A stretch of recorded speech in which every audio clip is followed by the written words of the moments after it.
Bismillahirrahmanirrahim. Dengan rahmat Tuhan Yang Maha Esa, pada hari ini, Selasa, tanggal 14 Februari tahun 2023, saya, Ketua PMI Kota Palembang, melantik pengurus PMI Kecamatan Gandus masa bakti 2023-2024. Ya,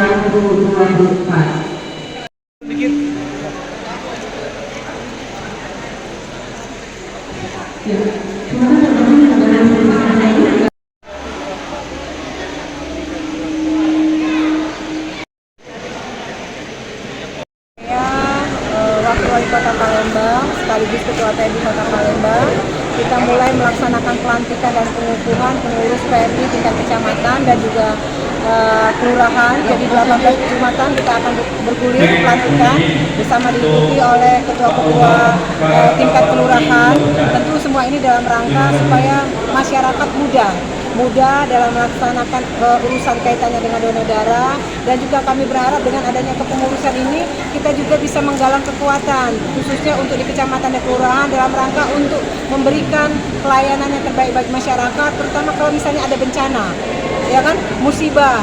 Karena terus terang selama ini kita tidak memiliki pengurus di kecamatan dan kelurahan. Nah, dengan adanya pelantikan ini setidaknya kalau ada bencana musibah, PMI yang ada di Kota Palembang, yang ada di kecamatan, yang ada di kelurahan betul-betul bisa menjadi garda terdepan untuk menyelamatkan manusia atau umat manusia dengan misi kemanusiaannya. Artinya nanti masyarakat bisa mendonor di setiap kecamatan kelurahan? Masyarakat bisa mendonorkan darahnya di setiap kecamatan dan di kelurahan.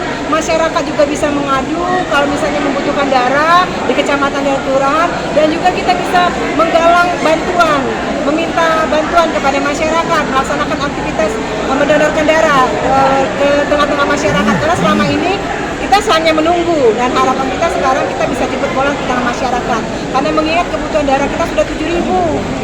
Ada di Bantu C ini takutnya tidak tercukupi. Makanya kita adakan pelatihan dan pengukuhan sampai dengan tingkat kelurahan.